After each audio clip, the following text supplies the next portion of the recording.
6:30. Yeah. Okay, it's 6:30. We're gonna call the March 2nd meeting of the Saint Albans Town Selectboard to order. Please join me in the Pledge of Allegiance. I pledge allegiance to the flag and to the United States of America and to the republic for which it stands, one nation, under God, indivisible, with liberty and justice for all. So we had an executive session that started at 6 p.m. It was for a personnel matter. There's no motions or decisions to come out of that. So we'll move right on to agenda item number 3, which is the public informational hearing. We just need somebody to read the motion and make it. Oh. Okay, I have it up.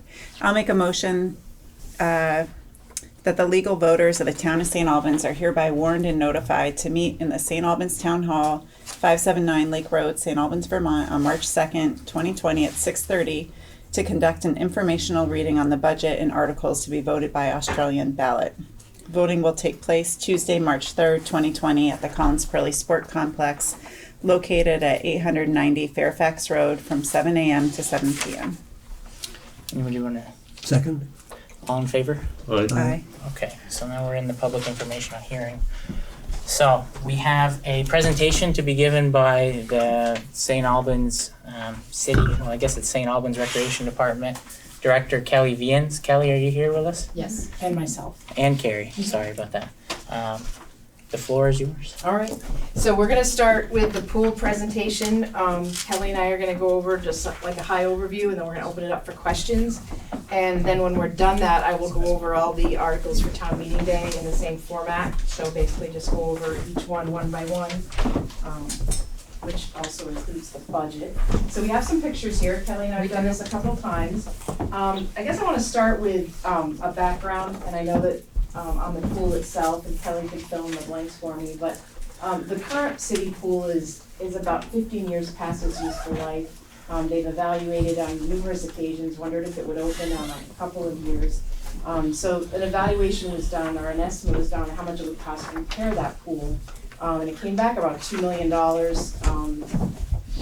to just repair it, and that would mean that the existing pool would still have seasonal and programmatic challenges, meaning it's still only gonna be open for 8 weeks. There's a lot less public swimming times than they want, and it just isn't getting used like we're in Vermont most of the year.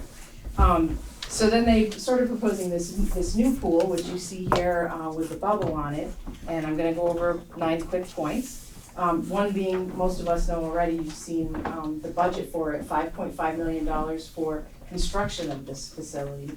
But that also includes about half of it being site work, the road, the path that gets you to there on Congress.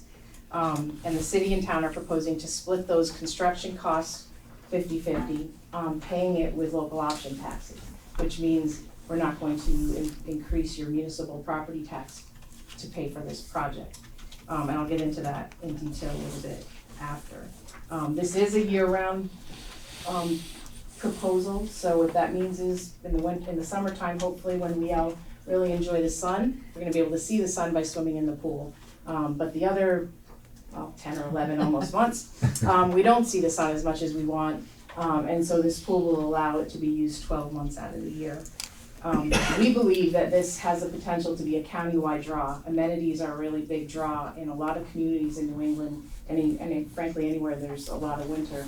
It becomes a pretty big social spot, and those communities that have been building on their amenities for something like this are thriving, whereas communities that do not make those investments don't tend to have as much success. The ownership that we're proposing also includes the town having 50% ownership in Hardack. So right now, what a lot of people are not aware of is that this Hardack, even though it's located in the town of St. Albans, is owned by the city of St. Albans. We do not have any ownership interest in that recreational area right now. Our residents use it, as most of us know, by watching the hordes of kids run around playing soccer, but it's not owned currently by the town. This new Hardack agreement also includes the select board worked with the city to create a letter of intent, and that letter of intent has a number of points that outlines some more specifics and details about who's gonna run this new recreation committee is what it's gonna be called, Saint Albans Recreation Committee, which would have equal representation from the city and the town. So we would have representation in future program things and a bunch of other details that right now, we actually haven't ironed them all out, we just know that we wanted equal representation. The construction costs, as I referenced earlier, would be coming out of our local option tax. Most people know we have one, we've had one for a number of years. We estimate we get about $850,000 a year in local option tax. We currently have no obligation to those funds. We're proposing with this project to obligate somewhere around shy of 200, so $150,000 a year of our current revenues we're proposing would pay that bond payment, which would leave obviously a majority of those funds to for us to decide what to do in the future. This isn't a town hall versus pool question. It's not that kind of a choice. We would have enough funds left over to do something for town hall, perhaps even make a bigger meeting room, which would be great. So program changes, I can't say the other word tonight for some reason. So Kelly's gonna get into the details of that, which are probably some of the most exciting things for the young, for the people learning how to swim, but also for the old. The different changes, like you can go over that, and maybe the aqua. Sure. So, as Carrie mentioned, we've had a current pool for 40 years. So we've been with a seasonal pool for 40 years. That pool is supposed to last 25, so we're 15 years on borrowed time. And in the last 2 years, it's been critically borrowed time to the point where we didn't think we were going to open up last year. And we're hoping when all the snow melts that we're good for another year. This pool has changes from our current pool. You look at it, it looks so much bigger, but gallon-wise, it's not that many more gallons of water. It's just kind of a lot more surface. The shallow end in our current pool is 3.5 feet deep. So if you're a mom and you've got little kids at the pool, this is how you enjoy the pool, with your kid on your hip, because you can't set your kid down, because 3.5 feet is awesome unless you're 2 feet tall, and it's just not a whole lot of fun for little kids. This zero entry is like walking in on a beach, so that little kids can play where they're comfortable. They can kind of splash around at the kind of the base. If you have limited mobility, if climbing on a ladder is difficult for you, the zero entry makes the access to the pool so much easier. What it also does, and on a busy day at our pool, we have the moms holding the kids, and we have lots and lots and lots of kids. I mean, literally, we come down with 100 day campers in addition to the public every day. And you've got kids who are having a great time, and they're jumping in off the sides, and they're cannonballing, and the moms are holding their kid, trying to, have a good time. This super slide takes that demographic of the cannonballing kids that are just having a blast at the pool, kind of separates them out, gives them an attraction that gives a little calm in the shallow end. It has a 1 meter diving board to teach diving, to use as lessons. It has a 6-lane competition pool, which is the same that, we have 6 lanes at our current pool. The depth is a little deeper than the current pool. The number of competition pools that can be used by our summer league is decreasing, because the depth 20 years ago when you were building pools, or actually 40 years ago for competition, was shallower. And this would meet the criteria for USA Swim, so we wouldn't run into problems hosting meets and for our kids who are learning and competing at the pool. As Carrie mentioned, of that $5.5 million price tag, half of it is the pool house and the pool. The other half is improving the access to Hardack.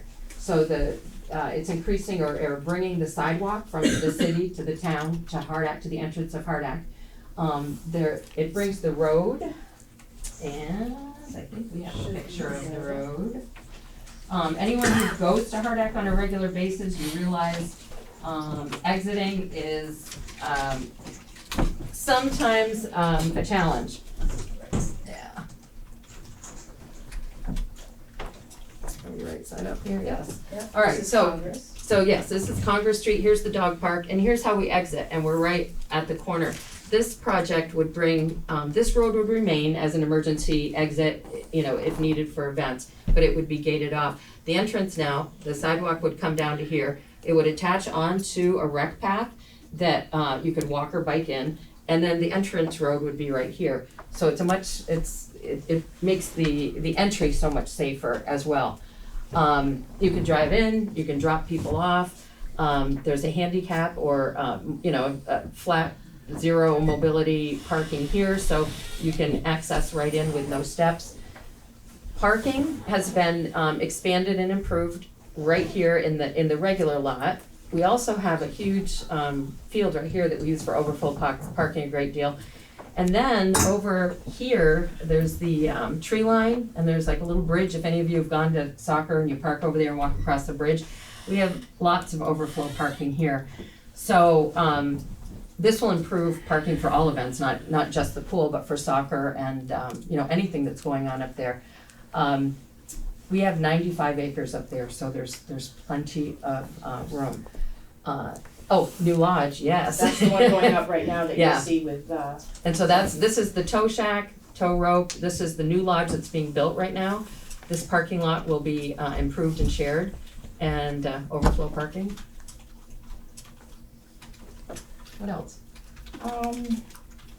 I guess the fact that you hope that we have more public swim because now there's 3 separate. Right, so part of the, you know, it depends on the summer, and it depends how many snow days we have, because we can't open our pool really until school is out, and if there are 10 snow days or 5 snow days, you know, it pushes the schedule out.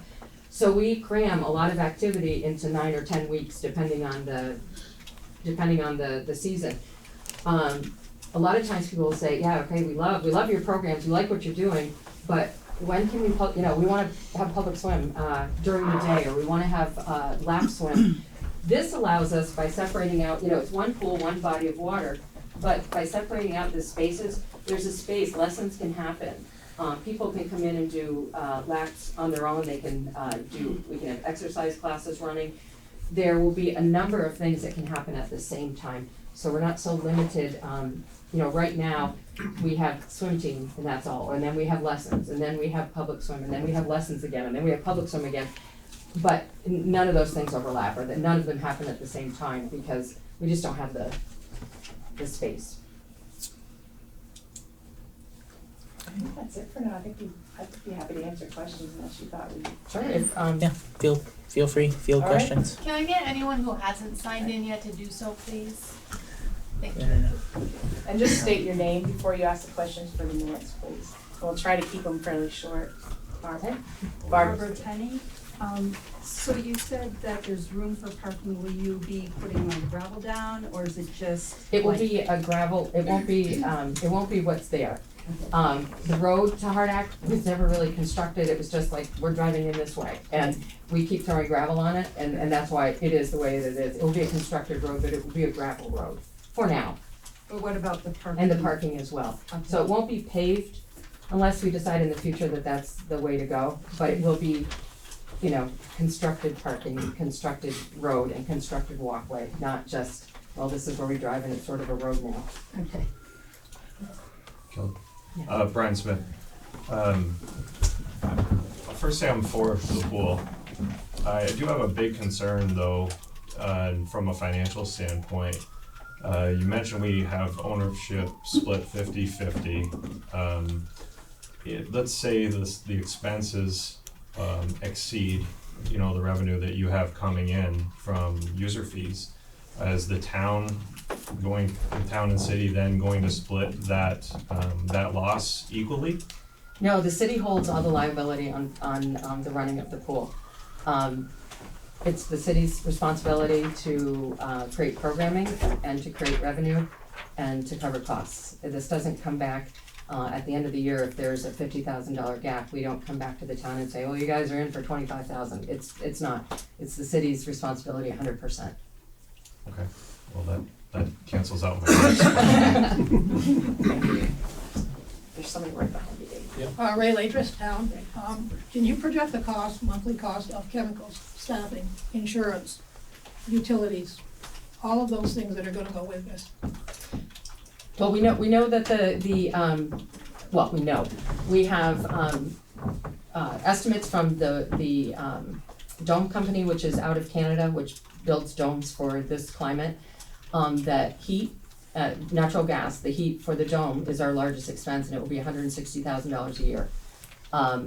We know that chemicals right now, we spend, again, it always depends on the year, but we spend about $3,000 in the summer, so that will extrapolate out. Which go up every year. Now, I believe I read in the paper that. Actually, our chemicals have gone down. Wow. That's a plus. Well, and I know that you live in the town is not obligated to pay half of those expenses. Yeah, I Okay, understand just- that. I believe I read in the paper that the dome would be in place in the cold weather months and not in the summer months. Right, it would be open.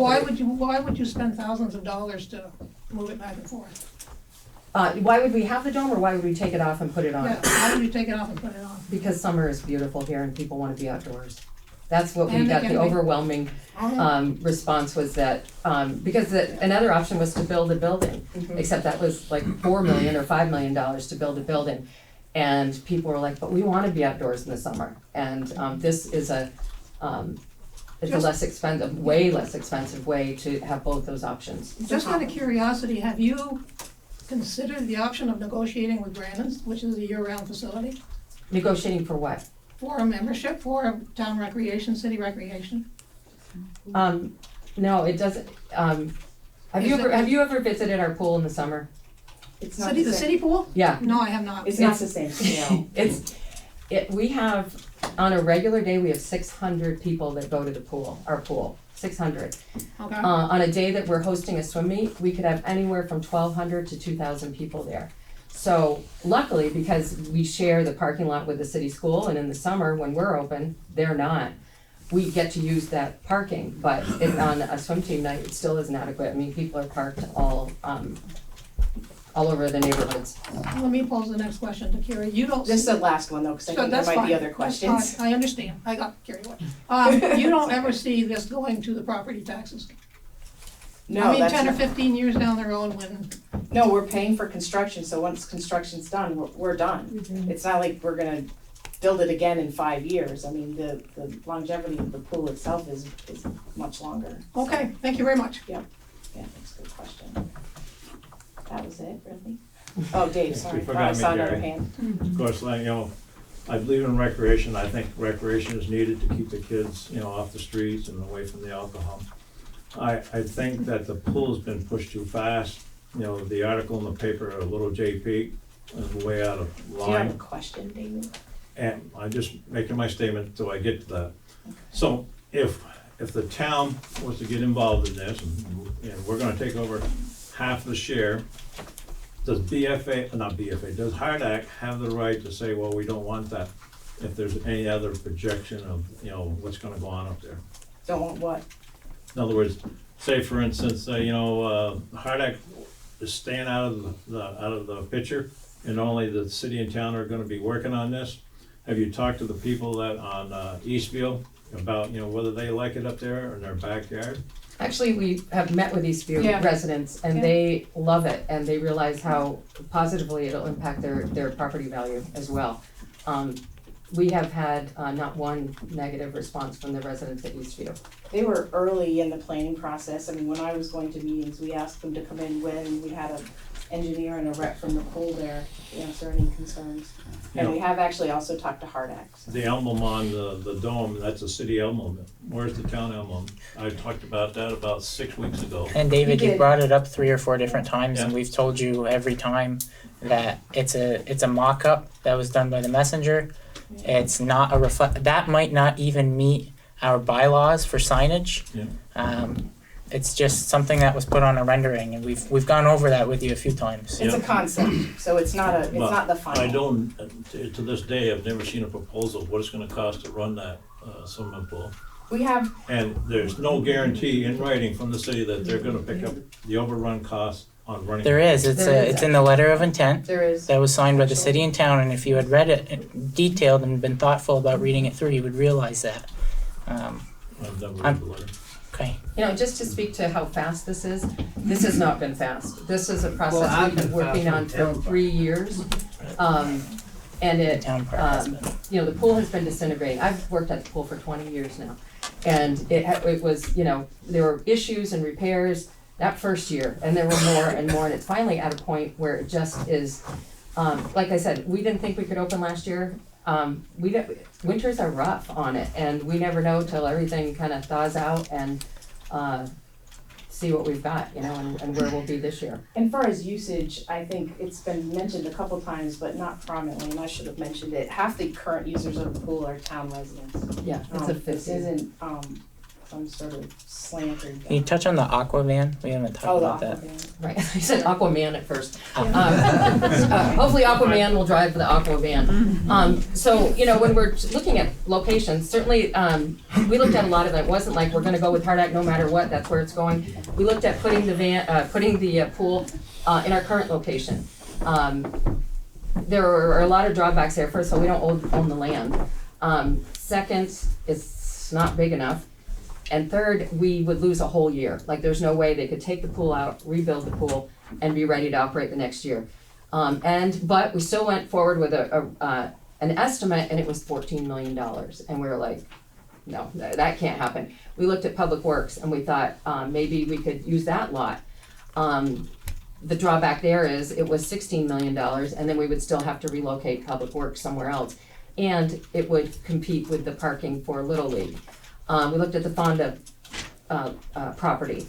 You can't dig into it, so we were looking at like a Coliseum, you know, pool. It wasn't a great location. Hardak is a beautiful location, and we were concerned about access. And that was basically the only drawback. So we have been talking about how do we get every kid there. You know, if there's a kid that's farther away now and it's a challenge for them to get there, then how about we get this aqua van or bus? We're not sure if it's gonna be a van or a bus or what it's gonna be, but it will be large enough to stop, pick up kids throughout the city and the town, and bring them up throughout the day, and it's free. It'll be driven by recreation staff. It won't be just putting, you know, a kid hopping on a bus with who knows. It will be someone that they know, that we have as an employee, and you know, it'll be a familiar face. Drop them off. We'll have a bike rack on the van, so if they're more inclined to ride home from the pool than ride up to the pool, that's an option, or they can take a ride both ways. I have two other questions.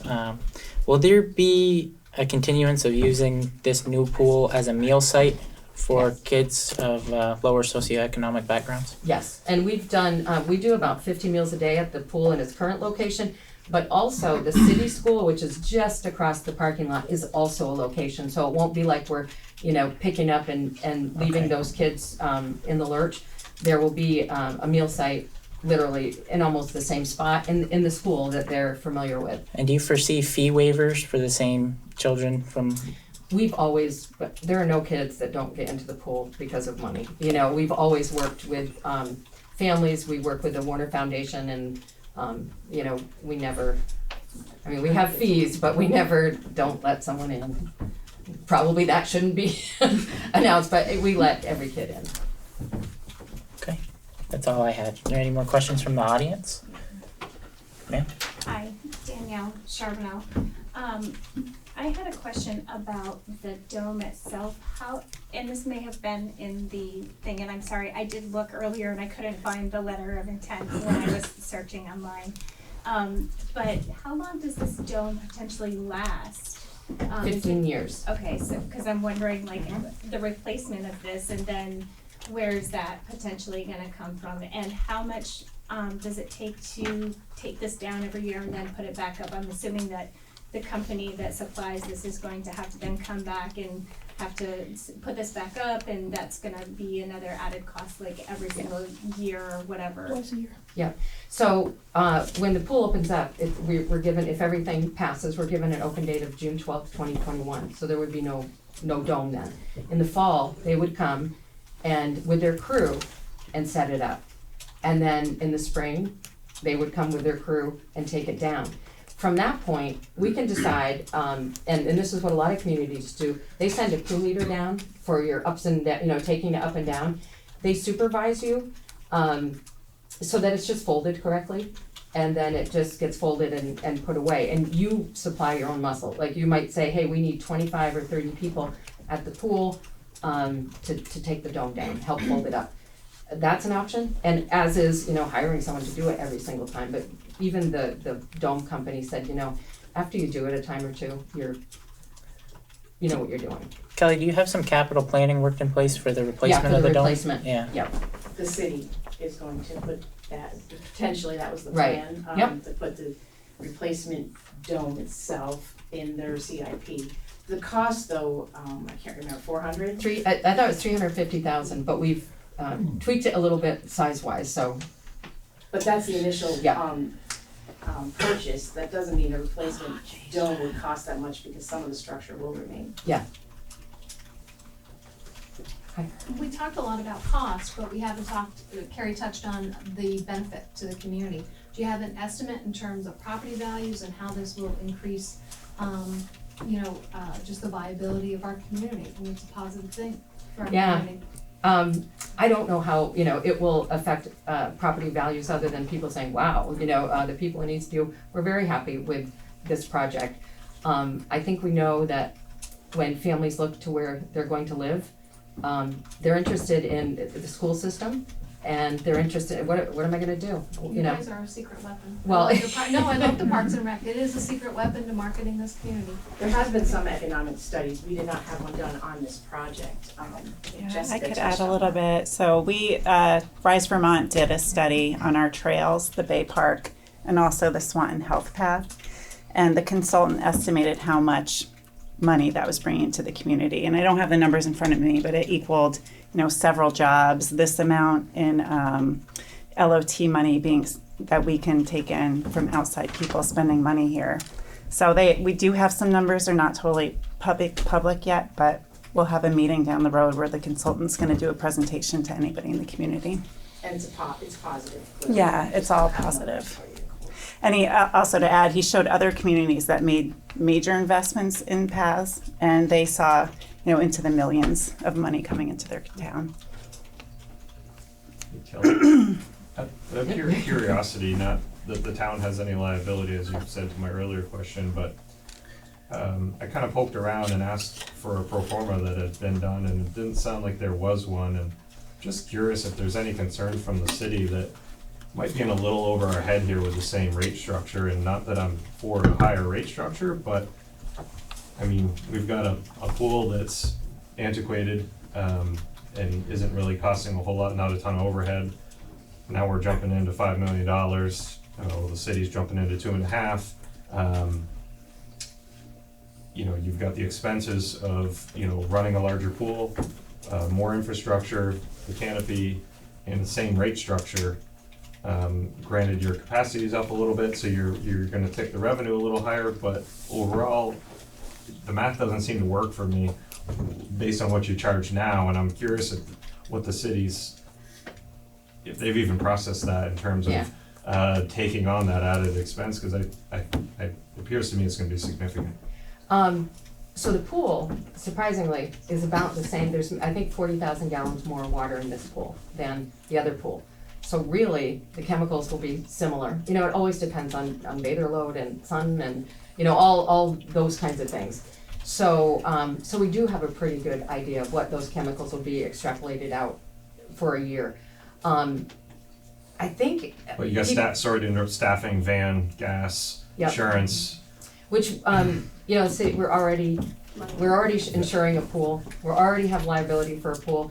And you would be surprised at the dollars that we spend in that pool. It takes almost a month to get it going in the spring.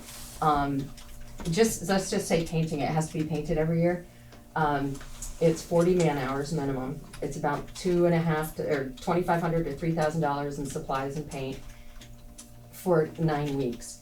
And in 9 weeks' time, this year, we've done $70,000 worth of swim lessons. Our swim team is 100 kids on it. It's a $25,000 revenue. I mean, the amount of business that we jam into 9 weeks is really, I think, surprising for a lot of people. We're open 14 hours a day just to try to get, even more lessons in and make it more accessible. So we certainly see the need. We wouldn't be looking at this if we weren't seeing a dramatic increase in usage, and how we are able to do that still with 9 weeks and just, trying to squeeze, maybe one more kid in a lesson or something.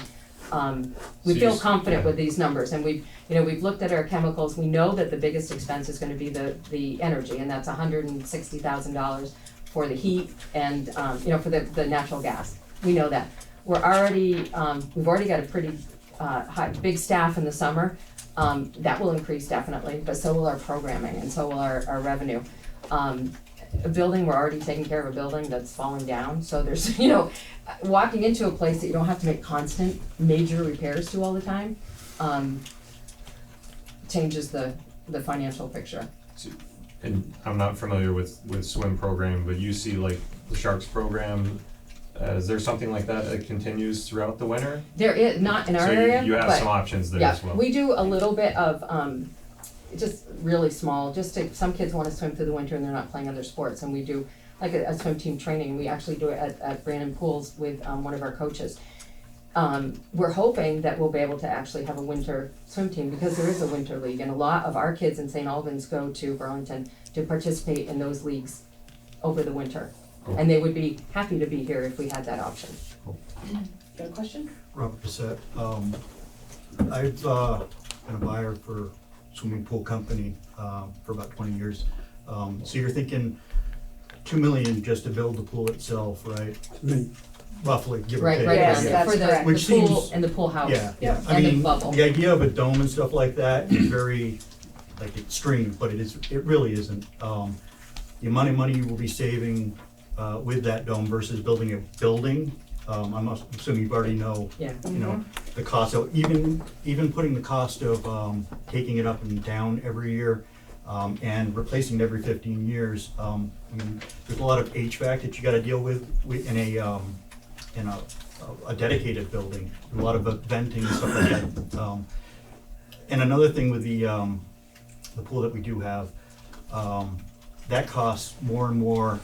The half-life of that pool we've toasted that. So every year past from that half-life, that pool gets more and more expensive to run, to the point where you have to close it down. I mean, you're gonna have to close it down. I mean, for us to be concerned about our property taxes, that's one thing we need to be concerned about, and to be thinking ahead and proactive, and getting something for our needs, because that pool it's not up to spec. It's not up to, So I really don't have a question, it's just my insight, working in pools all my life. This is a good thing. The bang for our buck, where that pool is right now is by a switch yard, and there's a reason why it's leaking. And I'm sure that's where all the money's going right now, is probably to fill that pool up. Well, actually, You we know? have a 2-inch hose that runs 24/7. Yeah. From the Yeah. day we open that pool, just to keep. The company I work for has the demo pool right next to a train track. It's not a switch yard, but we have structural problems with that, So I can imagine, the amount that you've got going on there. The other site locations are even if you put it by, where it is, I guess is what I'm saying, is an excellent location. You don't want it by a railroad track, because you're just gonna have the same problems. So I think there's been a lot of thought put into this. It may seem like it's all of the sudden, but it really isn't. How is the pool being heated? Is it gonna be a heat pump, or are we looking at heaters? We're looking at heaters. Okay. Heat exchange. Oh, heat exchange. Okay, yeah. Which is another good, you're looking into efficiencies there. Exactly, and everything, everything we've looked at, every efficiency possible Yeah. for every, Yeah. for every aspect Yeah. of it. Chlorine for sanitation? Yes. Chlorine is dirt cheap. I'm not too concerned about the chlorine costs or the balancing costs. The balancing chemicals are dirt cheap too. Well, So, because we won't be running a hose 24/7 for 9 weeks. yeah. The water will be much easier to balance, Yeah. it'll maintain easier. As far as with the Brandons, they're private, this is public. There is a complete separation. We really couldn't reasonably, and I don't see, I guess my thing with them is I was wondering, is is there a place for them for sales and service in the future when they need pumps? Where we get our chemicals from? Maybe that's something we, I know they sell Yeah. chemicals. Do they sell bulk chemicals? And that's what, we're visited You know? yearly by reps from all over New England. Yeah. We will we obviously look for the best deal, because we're Yeah. spending taxpayers' dollars, I know, but we listen to every quote that we get. okay. We haven't received one, but from them, but. Yeah, but do they, so when you guys have to, put a new pump in or a new heater or whatever like that, do they get an option to, Brandon's? It depends, because to bid on it? when we did the filter project, which was, maybe 10 years ago now. Yep, Yes, it was put out to everyone. right on. I think, when people think of their home filter, Mhm. and it's like It's this not the big, and then you walk in there, Yeah, and yeah. it's as big, it's like two cars, Yeah, yeah. It's commercial work, and Right. not everybody does commercial work or is comfortable with it, and it's It all, not, it all depends on whether they're doing commercial work and Yeah. whether they want, I Yeah. understand, I just and didn't it's know. not a great place to cut your teeth, Yeah. You are right. Thank you. Barbara Penn, I don't understand how we're paying for it using TIF, because you said we're using only part of it. And we get it per year, so, but this is gonna be a loan or something?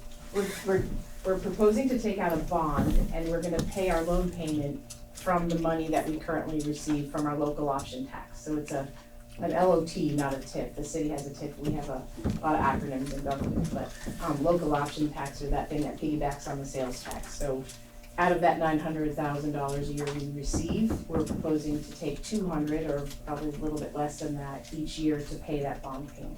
How long is that bond payment for? We haven't got the final one, we're thinking 20 to 25 years. Okay. So is there interest involved with a bond, like there is with a loan? There is, the interest rates are very, very low right now. It's a good time to actually do this, if there is a good time to take out a bond, but yes. Now, is this the only, so it's gonna be about 20% of our lot that'll be going into this for 20 years or so, roughly? Something like that, I thought it was a little higher percentage. Well, you said like but 800,000 right now, and We're getting, we're no, putting- actually close to 9. That's good, but that's gonna change year to year depending on economics, Yes, whether, that's true, sales, yeah. So okay. we're not proposing to. Which in and of itself, putting this pool in, using that money is probably the best bang for our buck, in and of that, you Mhm.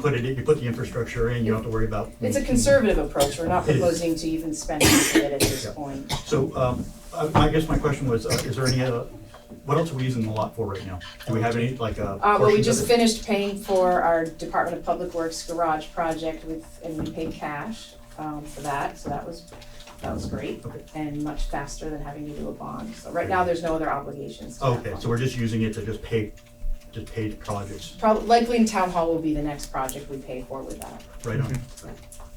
Danielle Sherman again. Can I just ask you a clarifying question?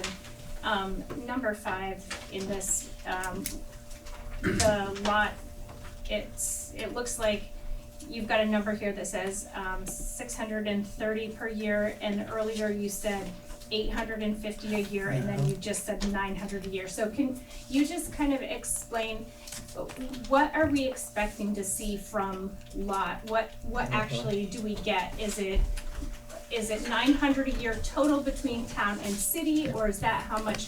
I mean, I understand that lot's been in place for town since 2014. So are we getting about 900 a year from lots just for the town? So since So then? this is a document from the city, so their Okay. numbers are referencing what they Okay. believe they're going to get. Okay. They are not combined, they are entirely two separate municipalities. Yep. The town is currently getting about like $890,000 a year from our local option tax. It's Okay. been progressively going up each year since we first put it into place. Okay, got it. I just wanted to clarify because I was a little bit confused. There was like 3 different numbers there. I just wanted to make sure I Yeah, really no, you- understood. You got most of it, that's Okay. absolutely. Gotcha. You have a question? Kevin? Kevin Waller, Kevin Road. The LLC, have we gotten to the point that we do have an audit on who is paying into the lot? Do we know who is actually paying? I know the state does the bookkeeping for us. No, Is it- that's the same answer as when you asked the last time, because the Yeah, state says they protect their business owners, and if there's fewer than 10 people reporting, They do not give us that report, they tell us how much it is, so we have. Therefore, I bring up the other subject, when Yep. are we gonna get an attorney and take it away from the state? And now that we have another entity proposing a lot and run our own without sitting at Montpelier, so we control our own money. We can, I mean, that option has always existed, there's 2 communities in the state of Vermont that do it, Rutland and I think Burlington does it on their own.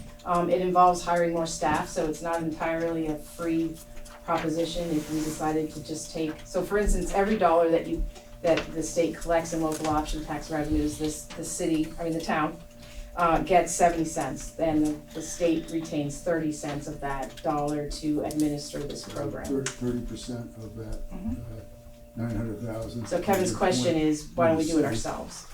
And we're not. If the city went the same route, and we did it as a group.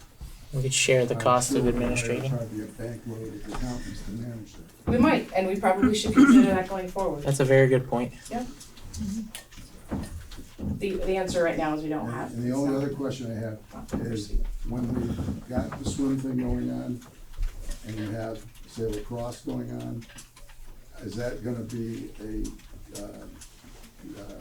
a problem, or will that be able to take care of both sports, say soccer, lacrosse, and you have Are you talking about parking? parking and, access. Yeah, so yes, I mean, and that's what improvements to the parking, will allow. It'll allow a lot of things to go on there. We, like I said, we have 95 acres there. Certainly we don't want it all parking, but we have a lot of overflow parking, and we'll just formalize it. And has the city talked to other groups that will be using those fields to get intake on what they think their needs would be? Are you referring to Phantoms? I haven't. The Phantoms have actually merged with the Recreation Department, so we are all over that. Have they requested a wall ball? Yes, Good. neighbors don't love wall balls. But the other thing that you had mentioned at a previous hearing was that there's gonna be staff located at this facility 12 months out of the year now, and often with parking, lack of control leads to a lot of chaos. So we're hoping with the staff being present and a lot more activity that we can control the parking, it'll be more organized and thereby more effective. Any additional A questions? couple of quick questions. Will Manning, I'm a resident of the Hill Farm. Kevin just got me thinking, so the $900,000 that the town receives is 70% of the gross. So it's bringing in more than that, okay? Yeah. The construction is gonna be shared jointly, the 2.75 million each. Yes. Once the construction's finished, it becomes operational, the city takes it over from there, operates it, picks up the tab on any deficiencies. Correct. Yes. Okay. Those are operational deficiencies. What happens in the future when some of the residents complain about too much dust, they want paving, you need to do capital improvements? Who picks that up? I mean, if the town becomes, I mean, you can probably speak to this better, but I'm thinking if this all goes through and the town and city are both owners of Hardak and, We'd have to negotiate Right. repair of that road. I mean, we have the capability, and Alan can maybe answer that, but we know how to build a road, and if we had to, we could ourselves, so it would be a lot cheaper. But if you need to expand, say, put in extra parking and construction costs. I mean, at first would be talked about at this new joint committee that's gonna be formed and reviewed and probably studied extensively. But right now, it's proposed to be gravel, and they try to address that. The dust concern. I think the dust is gonna be a lot less with the new road, because the Right. current road, I mean, I live near there too, and it's just a dust bowl. Like you can tell when the games are over, yeah. it's like Lions down the road, but that, different road product is gonna be applied. Joe? Joe? Joe Montang, it brings up, one, I think the project's a great idea, for both communities. One thing I'm concerned about is a vehicle or procedures in place so that we know who's gonna pay for that road. We know when the building is done in 20 years that somebody's gonna do the cleanup. You know, I'm concerned about some kind of vehicle in place before we spend all this money, so we know where the apples and the oranges are. You know, that's one of my concerns. The other thing, I'm curious, and it's probably been answered, so Hardak's gonna be owned by the city and the town. It's gonna be equal membership from the city and the town on the rec committee? Yes. Right now, it's 4 city, 3 town, anyway. Yeah. So that's gonna be, town and city. Now, what happens to the Hardak board that's there now? The Hardak board will remain. So what I guess what I'm getting at is, what does the Hardak board do? What does the rec board do? The rec board is all about programming and, they oversee the overall scope of recreation. The Hardak board focuses mostly on Hardak Hill and skiing and keeping the skiing available and fundraising. That's a large function of the Hardak Commission, is to raise funds, because that lodge is being built by donation. So that will be, and also the Hardak board, any changes have to. Brown Lodge is what she's. Oh, right, the Brown Lodge, which is separate from this project. Right, so I guess just so that's what I thought. But just one concern of mine is that there's so many entities in this pot that this one could say, no, we were supposed to do this. No, we were supposed to do this. No, remember, you were supposed to do that. You know, so I wanna make sure it's structured and there's a straight and forward vehicle that we can operate and own this project. Joe, if I could respond to that question, that letter of intent, I think it's the last bullet point of the last number, says that the town and city have to reach a mutually agreeable municipal contract before any bond money could be transferred to a fund that'll be administered by the city for the construction. So if we can't get to the point where all those questions are answered, and we're gonna be talking about that in the public, so you'll have the ability to read that through before we agree to it. That's how I foresee that process going. The first draft might be done in an executive session type fashion to get it started, but you'll be able to bring those concerns forward. And if we can't get this contract to be as airtight as it needs to be to address all those concerns, then that doesn't mean that we have to move forward just because the voters gave us permission to spend the money and go get the bond. So we agree. Promise? Yeah, we'll be there. It's right in that was our fail-safe, so to speak.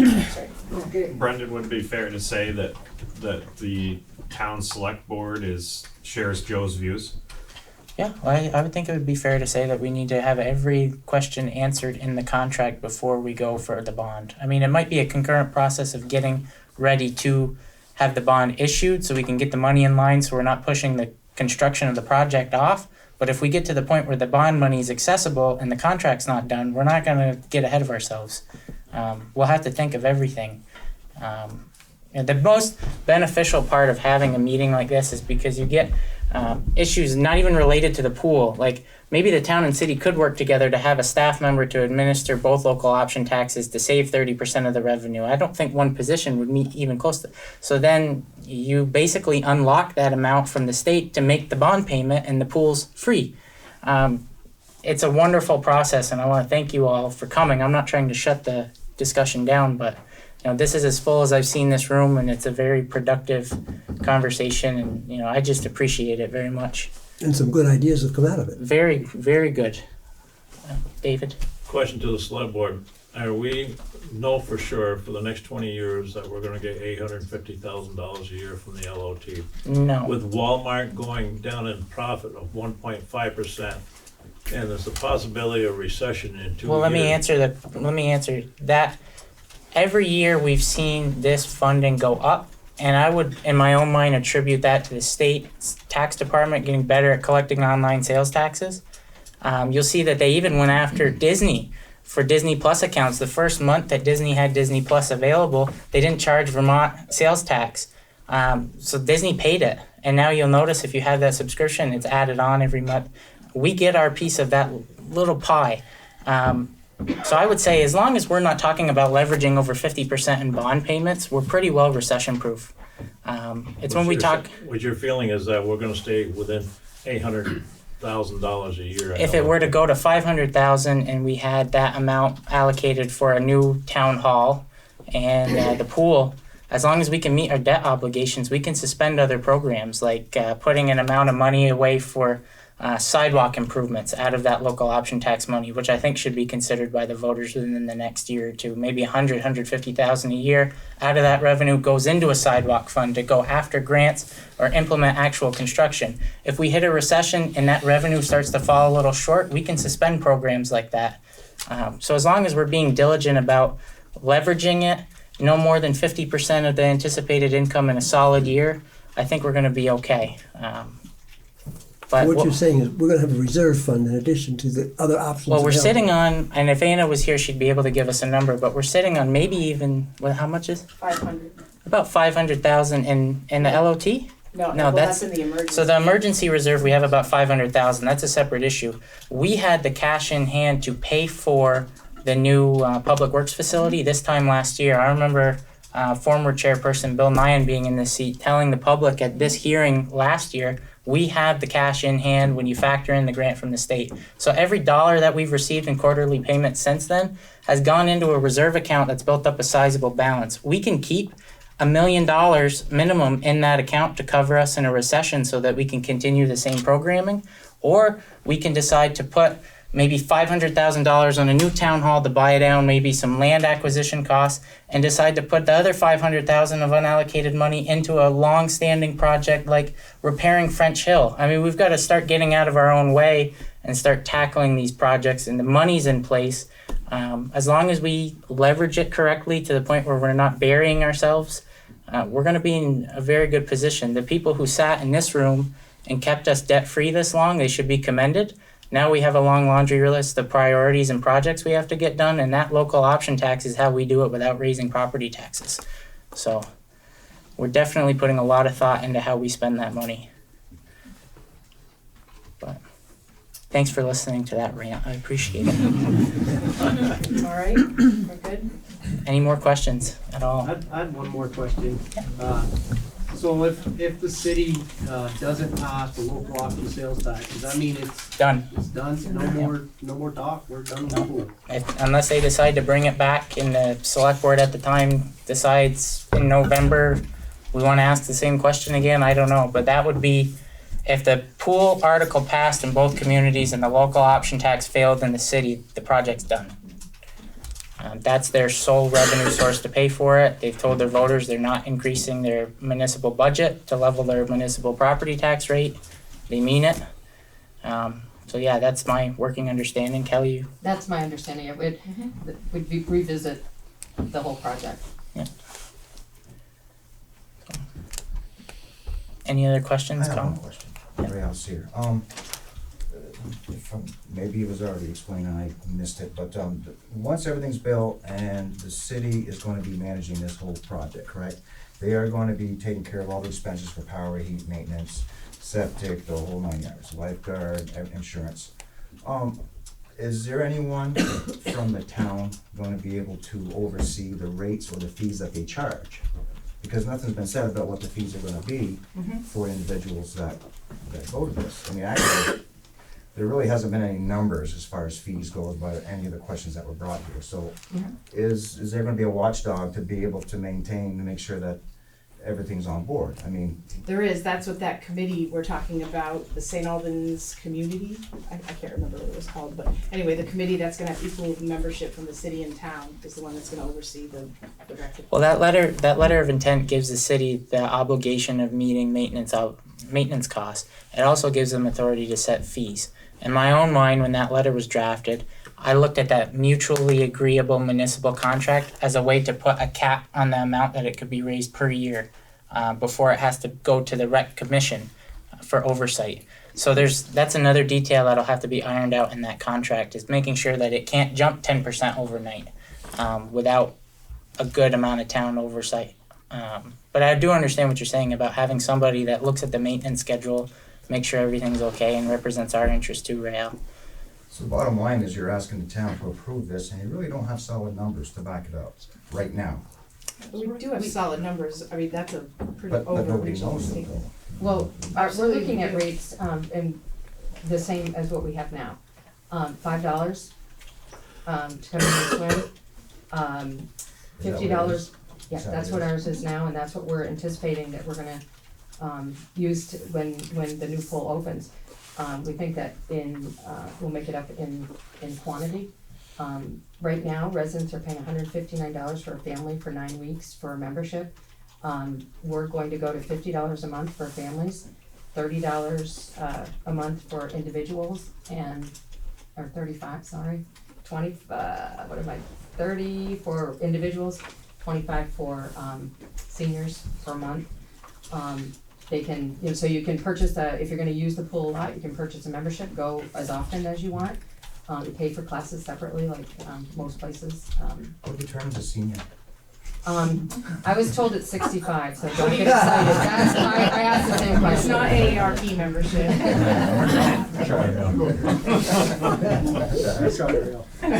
What, Kelly, sorry, I'm stuck on this number deal.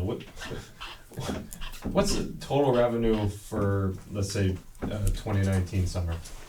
$106,000 In 9 For 9 weeks. weeks. for 9 weeks, Right, yeah. What were the expenses? just about the same. And with the majority of that being repairs, Right. maintenance, or no, I shouldn't say the majority of that, certainly not the majority, the majority is staff. The security, has that been figured into the budget For cameras? Evening? Yes. Not just cameras, but physical? It will certainly be on the patrol, on a regular drive-by or patrol, but there will also be security cameras.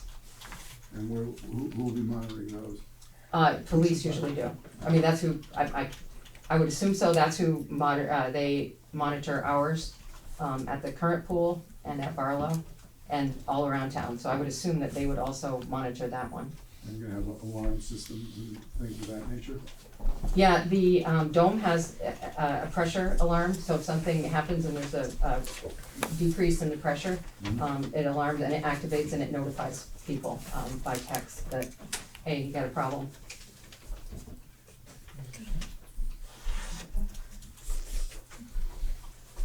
Any other questions at all? There's one more in the back. You mentioned Could you just state your name? Casey Tatro. You mentioned the competitive swim being a major, or one of the financial draws, and that being a maybe for a year-round program. Is that maybe solid maybe, or? Yes, I would say it's a solid maybe. I mean, as long as we think that there's interest, we certainly hear that there's interest, and we know that we have, well over a dozen, probably a couple dozen kids that go to Burlington to compete over the winter. So I can't imagine it's not part of the growth. Thank you.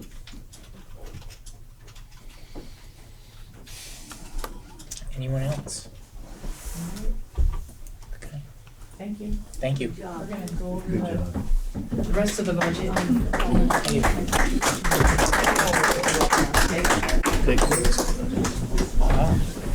Do you wanna do a 5-minute recess? Alright, somebody make a motion for a 5-minute recess. So moved. You didn't do too bad. All in favor? We'll see how you Aye, want. okay, 5-minute recess, thank you. So we're gonna reconvene now after a 5-minute recess. We don't need a motion to reopen, no? The recess is over. I think it's fine. You want one just for the heck of it? Sure. So I move that we reopen the select board meeting. We can, I'll second it. all in favor? Aye. Thank you very much. Alright, so now we're going to go through the town meeting day articles. That's correct. Gary, take it All away. right.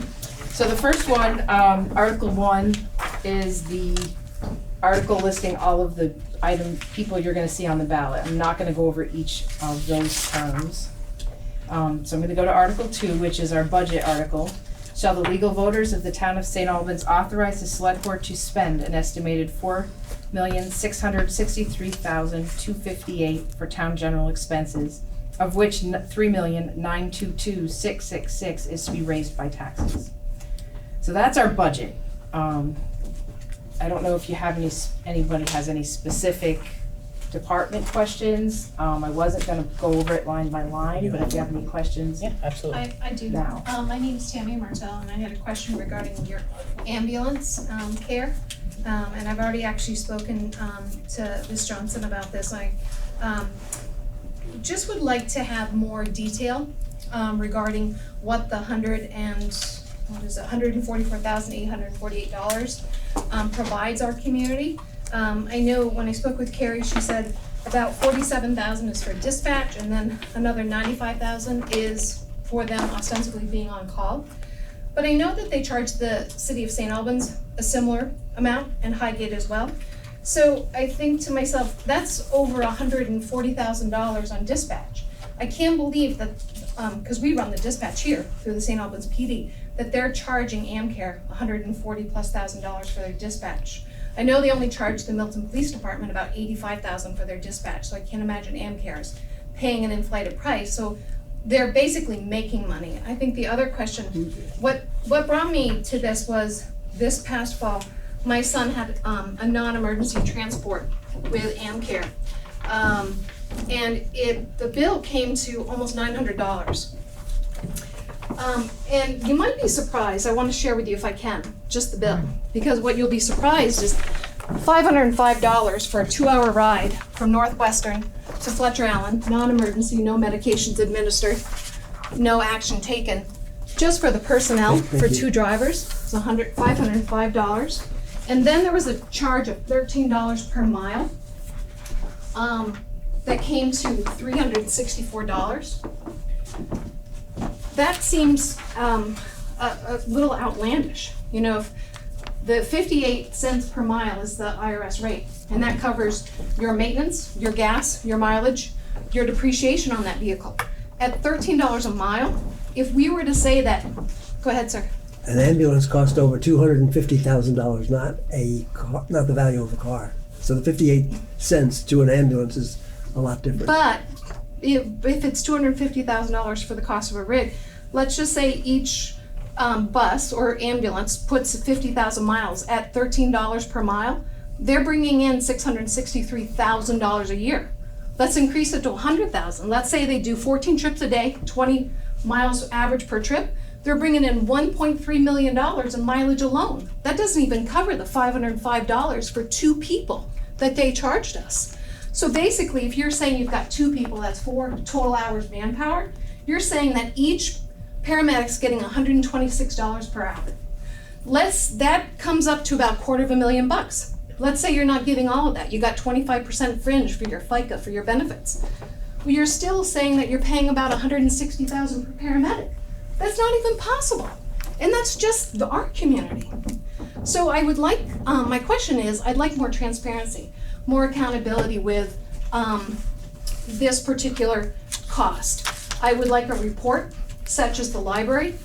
We only get $148,000 to the library, and they don't charge a fee. Well, they do charge a fee. If you don't turn in your book, they're gonna charge you a couple of cents. We'll charge you once though. Once. We'll charge you But I think, you know, we're not talking about hiring an electrician to come in and put another outlet in town hall for a copier. We're talking about a service that is at times life-saving, but you don't have a choice. So I just ask that we have more accountability, more transparency. I have reached out to AmCare on 3 different occasions asking for more visibility, more clarity on this charge, and they have not gotten back to me. And yes, my insurance picked up a big portion of it. When I spoke to my insurance company, they said the cost of that ambulance service was almost 25% more than what they see. This is Cigna, so they're a national company. So I just ask us to look more deeply at a for-profit entity that's providing a critical service to our community. Thank you. Thank you. We've tried to get service from Siskoy before, haven't we? Tried to bid service from the Siskoy and others. Not in my Kind of time. fell through. Not recently, but I know it was explored. Yeah. And Cisco had financial problems. No, they all do. So did Yeah. AmCare. Let me just answer this. Having run an ambulance service for a municipality, first of all, this particular group is a private company, so they're not transparent, and they're not going to be transparent. But like Northwest Medical Center, they all have to operate within these negotiations with the insurance company and Medicare and Medicaid. And so even if Cigna paid this, it was probably because of a contract between Amcare and Cigna. Right. And it might be 25% over their national average. But I don't know. I know what your goal is, Right. and I understand that. But you're trying to wade through a mountain of not only bureaucracy, but so many different areas of federal government, state government, and then the local ambulance service picking up people for the hospital. So you're never going to get something that what you think is reasonable or cost that you can understand. That's all I'm saying. I understand what you're saying, Al, but I would counter that Northwestern or UVM, because they're a nonprofit, I get to look at their $9.90 every year. They have to post by law this past year their fees on their website. That's not true of Amcare. And I think that, yes, they are a private company and they're under no obligation to provide this information. However, they are providing a service that is very different than WB Mason delivering paper to this facility. It is just, it's different, and I think that therefore they need to understand that this community would have the desire for more information and more transparency. And I think the fact that they haven't called me back, you know, Tells you a lot. you know, so I just wanted to share that with you. Well, let's get to this. With the board on consensus, not motion, find it appropriate to ask the manager to meet with the proprietor of Amcare to discuss this He comment. was here last year, as I recall. He was. I mean, he's willing to come in and talk to anybody. Yeah. Maybe it'd be willing to have just a one-on-one, not public meeting with Carrie and Walt, right? Walter? It is, yeah. And then see if there's a reasonable middle of the road solution. I think they're all reasonable people. It's just, as a business owner, I wouldn't open up my books to my customers. But maybe there's some kind of an explanation that he can give to defend his costs. I know I can do that on every house I sell. Maybe it's the same for him on every ride that he gives. No, I appreciate that comment. Or just some statistics, you know, similar to the report that the PD provided that provide- said how many perps they collared and how much dope they seized. So, And this level of detail, we appreciate that. We don't usually see this accompanying a comment such as that. And it's true. It's very, no, I wish we did every time. thank You know, I've never received a bill from Amcare. I don't know what it looks like, but now I do, and I appreciate your willingness to share that.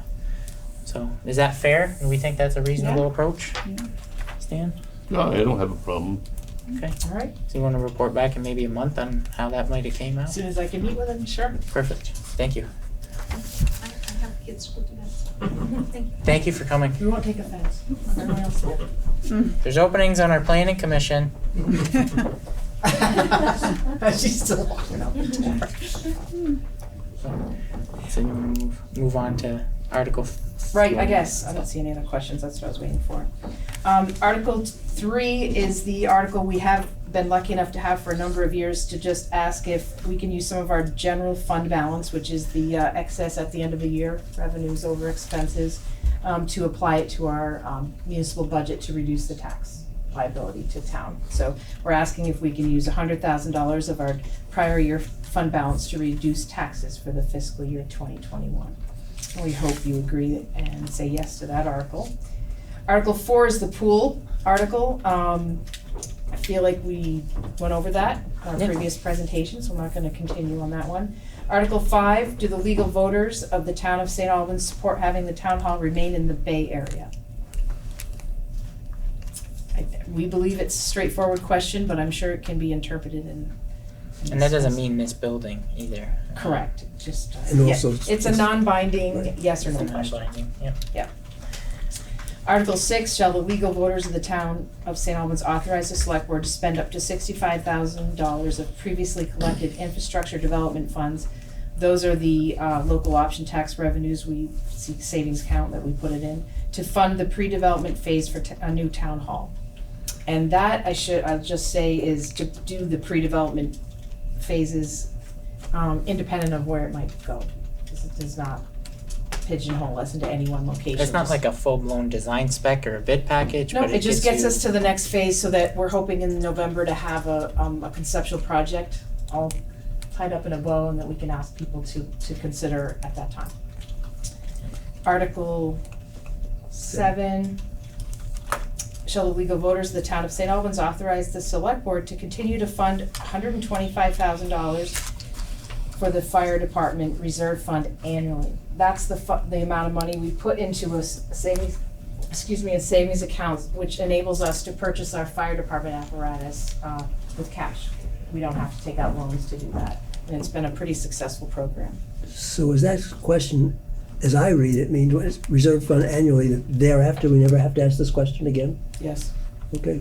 No, It's just been- add it to the general fund. It's been consistently approved, so it was intentionally.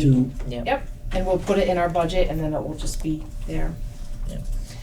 The last question, shall the legal voters authorize the select board to purchase a new medium-duty plow truck for the Department of Public Works not to exceed $140,000 using previously collected Department of Public Works reserve funds? Do you think it'd be worth having Alan give the pitch on that again at the public comment table? I'd like, it's a public hearing on the, Alan, would you be willing to come up and explain again the challenges in getting a machine fitted up? 2 minutes or less. What your lag time is? Give you 30 seconds. Well, you had such a very reasonable and understandable amount of commentary at the last meeting. It's pretty simple. Our light duty trucks with the plows and the wear and tear, you should look at a lifespan of at least 5 years and changing them out. Those are usually the Ford 550s. Your tandems, you're looking at a 10 or 11 year change out. So plow trucks are a little different than normal over the road trucks. Your mileage might be a little lower, but when you're plowing at a lower rate, so there's a calculation in there for mileage. But with the weight on a 550 in the hills like French Hill, Harbor View, Lake Mount, a lot of those areas, it's a lot of wear and tear on those trucks pushing snow. And you're pushing about 11 to 15 feet wide of snow uphill. So the problem we do have is we went to the voters last year to get a truck. That chassis is sitting in the garage right now and it won't hit the dealer to put a plow on it until May. So we've had the truck since August. I probably won't see it until November. There's a backlog of businesses putting plows and dump bodies on the trucks. There's only 3 in the state. They're all tied up real late. So we got to get a little bit better at ordering trucks sooner so we can get them on the road quicker. So that's pretty much the nut and shells of why we need to keep the trucks rotating in a proper manner. What's your rotation, Alan? The 550s are usually about 5 to 6 years. Right now we're pushing 9 and 10 on the last 2. And then the tandems, 10 to 11. Usually if you're hitting that 10th year, if you go out to Vault, by the time you order your chassis, like right now, if you guys approve, by the time I order the chassis for this Vault, we probably won't see it until November or December if I'm lucky. And then I gotta get it in to get the plow and the dump body on it. Because it's 2 different companies. You're getting the chassis from one place and the dump body and the plows from another. So I'd be lucky to see that truck by the winter of 2021. I've actually reached out to some different companies, but I'm getting far out as Bangor, Maine and Long Island, New York to get trucks set up. So the other thing I'm looking at is going with a medium duty truck, trying to get away from the 550s, maybe getting into like a single axle 7-yarder. But then you're on that tip zone, you know. Still with, we did the last one with Viking inside. That's the same dealer we're going with.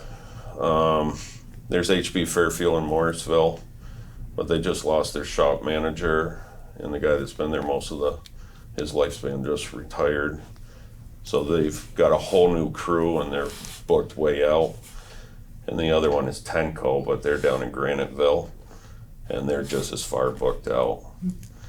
Viking is nice because they're close. The shop manager lives in town, so he brings parts home for us if we need them. And financially, that works out good because you're not going to Morrisville or Graniteville to get parts or service work. Okay, you're over your 30 seconds. I'm sorry. You said No, two. No, hey, that's worth. That was great. I love that But, explanation. I mean, My fault, you're in the boat though. any other questions? Thank you, Alan. Yep. I have a question. Al asked on Article 7, because that was on a 5-year plan It was. that was up. And I thought we were gonna renew the 5-year plan. That language hasn't changed for a while. I'd like the idea personally, Stan, of getting one last voter approval for the mechanism of the reserve fund, and then I really think that it should just be a line item in our general fund budget. To go through the process of, having the voters approve reallocating every 5 years at a new amount, we could adjust the amount as the budget item. But we didn't have to go to the voters every year for the 5 years. When No. that 5th year was up, then we had to go and ask for 126,000 for the next 5 years. Then it was. That's for the reserve fund you're talking. That's Right. correct, yes. The idea is maybe to, instead of having it as an every 5-year plan, make it a budget item, just within the general fund budget. And if Chief Cross says in 5 years that it needs to go up to 132.5 or whatever it is, if the CIP dictates that, then that's what we do, and it's in the budget, and it's within one article. We're trying to my idea is to shorten up the number of articles that we put out. If you look back to 2010, 2011, 12, there were anywhere from 10 to 16 articles, and the shorter we get that list, the more of an opportunity we have to discuss everything in greater detail. We'll still be talking about that reserve fund and the budget item every year as part of our budget process, so the transparency is the same. It'll still be reviewed annually during the budget process. That's Right. not gonna go away. But it's just like someday, if we keep putting plow trucks on every year and it turns out that we need one every year and that's the schedule, we might end up just having, this is what we need, this is a plan, this is what we need on a yearly basis to fund it. That yearly cost in the general fund, if you don't like it, vote the budget down. I mean, people seem to support our public works and You our don't fire like- department more so than anything. I don't like that kind of talk, Brendan. No, we don't, we don't advocate. So that's what your capital reserve fund would be? From the local option tax, you'll roll it into the. No, we're just talking about having it in the general fund as a budget item. It'll be funded the same through property taxes, and then the infrastructure money will stay as infrastructure.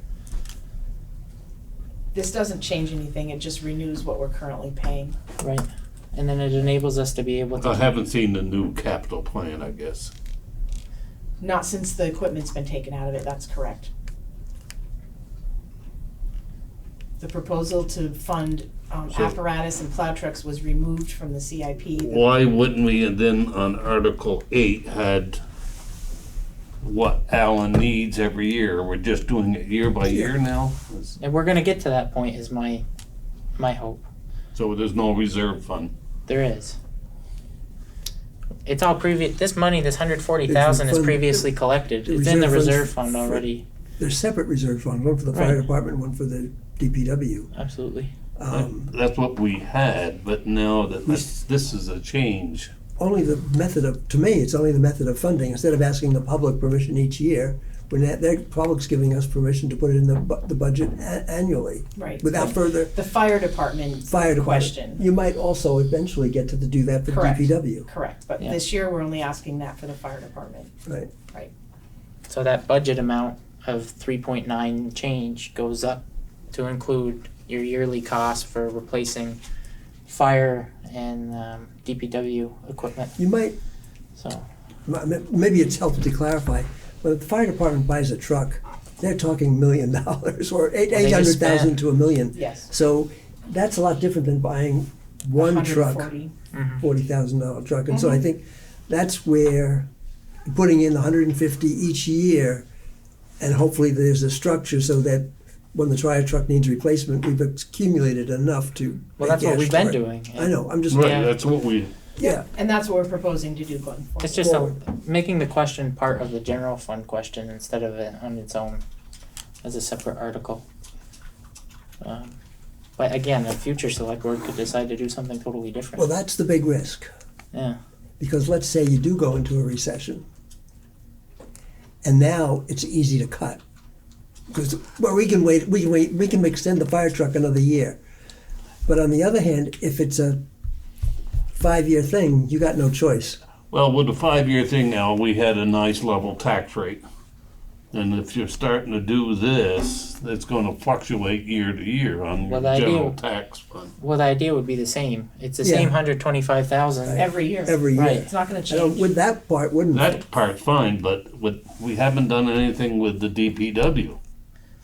Well, there's been the plan was done. It was in the CIP. We just took it out as far as funding it with local option taxes because the consensus was to keep the LOT reserved. I don't I think thought we we should- were gonna fund it with local option tax. No.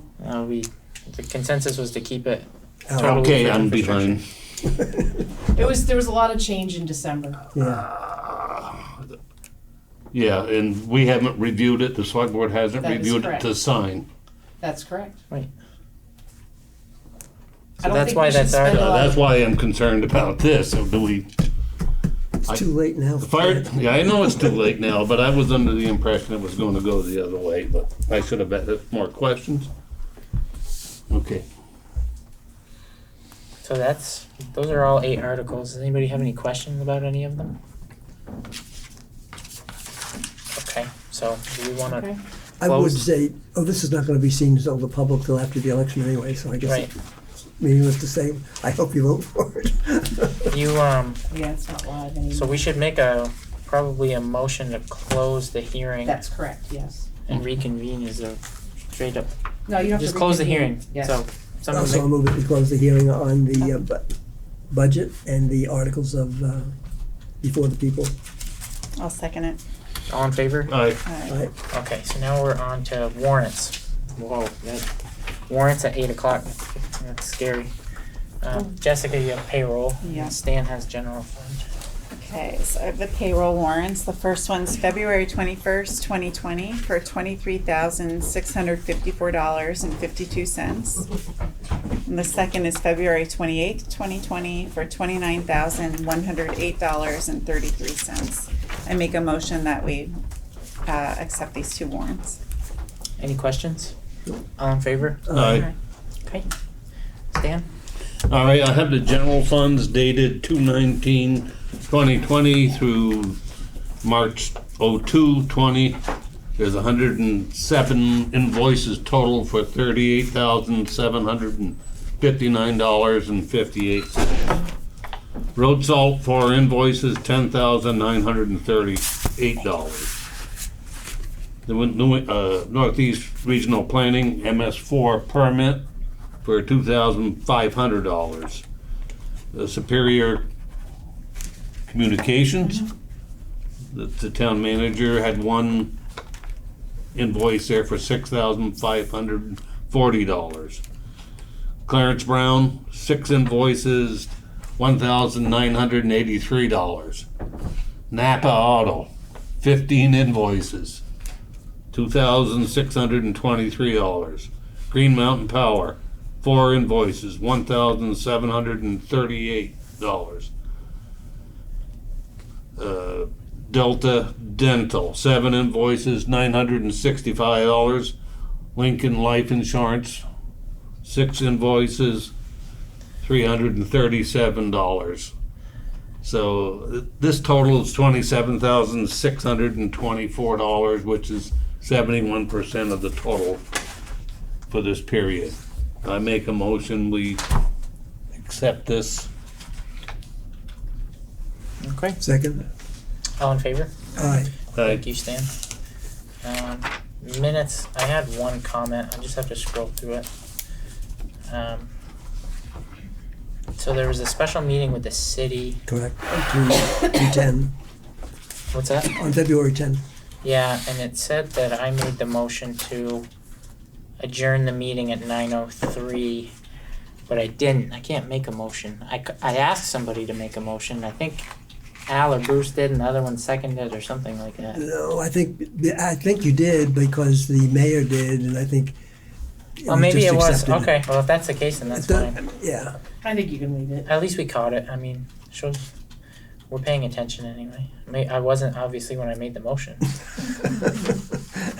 It was a long meeting. It was long. It was 9 very o'clock. chaotic at that point in time. Yeah, it was. Everybody wanted to get out of there. It was Yeah. 9:03. So. Right.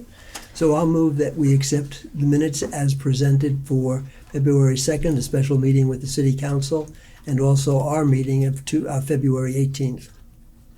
Yeah. As printed. Okay. I'll second it. All in favor? Aye. Thank you. Those were very long, detailed minutes, and everybody did a fantastic. I know you, Cindy, wrote one that was excellent, and Jen wrote the other, and very detailed and very, very well done. Yeah, I was spelling it. We've really turned that from something that Yeah. needed correcting, and I mean, our staff's excellent. They don't get Kristen enough at the credit. city did a lot of them too, so that was well done. She's I mean, Yep, it's great. she's awesome. So, any public comment? Okay, now we need somebody to make that special motion for the liquor control board. We have one license in front of us.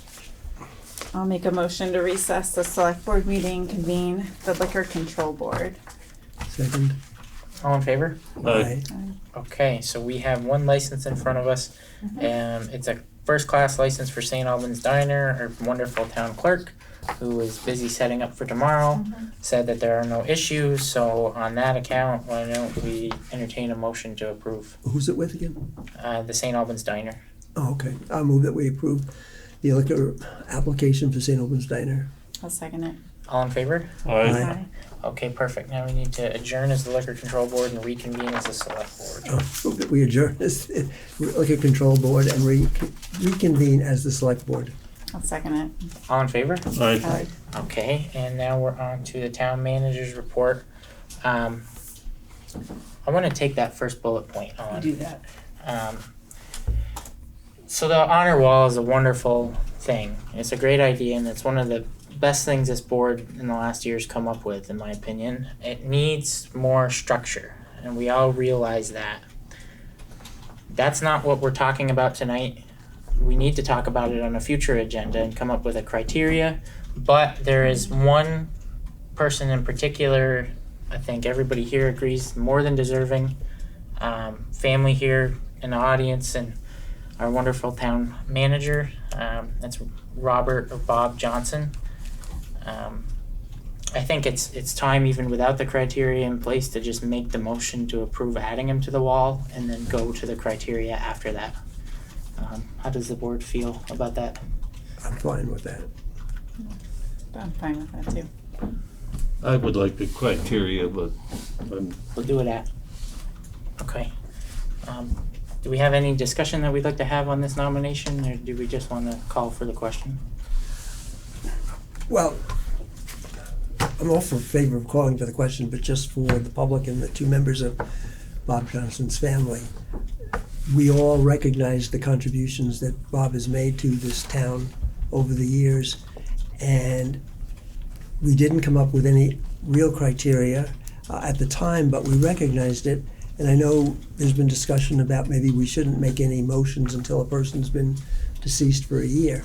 In this case, Bob is approaching that time anyway very quickly, and the anniversary of his death will not change the good contribution he made to the community. There, in every debate, there's a close call, and there's somebody that exceeds the line by a mile, and I think we're at the latter with Right. this. So again, I would move that we call the question. So you want to make the motion? Yeah, I move the motion that we appoint, or we recognize Bob Johnson as, or Robert Johnson as a member for the town wall. I'll second it. Any further discussion? All in favor? Aye. Aye. I'd like to symbolically vote aye in the minutes. Sure. I want to thank Bob's son Eric and Carrie for allowing us to have that discussion. Okay, thank you. Now, we might as well move right along if that's okay with Carrie. I would love that.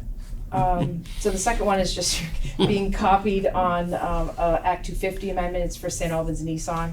No actions required on that one. And I don't have anything else under town manager's report. Perfect. So schedule, we have regular meetings on Monday, March 16th and Monday, April 6th. I'm wondering if it would be possible, and if not, that's fine, to maybe look at the April 6th meeting and maybe move it a day. I'm flying back from a trip that day, and I don't think I'll be in time. If the board would rather go on without me here, that's fine. Why don't you propose that to them, since there's two meetings before Yeah, April, well, propose that to the new board. We'll talk about it at the organizational meeting. Maybe we can make a change. 316. Yeah. I can put it on the draft. Yeah, that'd be. in the minutes. Yeah. My staff notes, in other words. I'd like to see if we can't look at maybe Tuesday the 7th one time. Yeah. I'd appreciate it, but if not, that's fine too. And then obviously we have town meeting day tomorrow. So get out and vote. Nobody's gonna see this before then, but hope you did get out and vote. Chair's report, I only have one item, and it's one of the most important items that I've ever been able to bring to the board as a chair, and that is recognizing and thanking Al Vogel for his 3 years of unwavering, diligent, and remarkable service to this town as a select board member. The thousands of hours, and I don't think I exaggerate by saying thousands of hours, that you put in on our behalf, we can't go far enough to thank you, and I wanted that in the minutes. I appreciate your comments. Believe it or not, I will miss you all. I will miss being not a part of the select board. I do want to extend my appreciation to the town for voting me in. But as you all know, my major goal has been to get younger people to represent us and to make the critical decisions that the town faces, because they're the ones that have to live with it and make the hard choices. When I grew up, our major communication was AM radio. Now when you think of what young people have with the cell phones and the media, its whole life has changed. And so I do look at the world differently, and it's archaic, and it doesn't meet or have the ability to foresee what younger people already are aware of that they have to address as life goes on. So as much as I would love to be here, I just personally feel it's better to have people who will live in, I won't be here in 2050, make sure that those who will be have that decision to set their lives and goals for the town and their children. And that decision and your rationale behind it go a long way in illustrating your character and your core beliefs. And I appreciate, as a colleague and as a mentee, everything that you've done for me. And I think everybody in the room appreciates what you've done for all of us. Well, thank you. I'm also willing to do other things that are non-legislative. Right. No, we're Keep you on committees. You're not going anywhere. You will be appointed to many next Yeah, month. Definitely. Definitely. More than Don't you think. worry. Does anybody have any other business? No. Okay, hearing none, take a motion to adjourn. So moved. Second. All in favor? Aye. Perfect. Thank you very much. Thank you, Al. Thank you. You're welcome. Thank you for your comments. Thank you.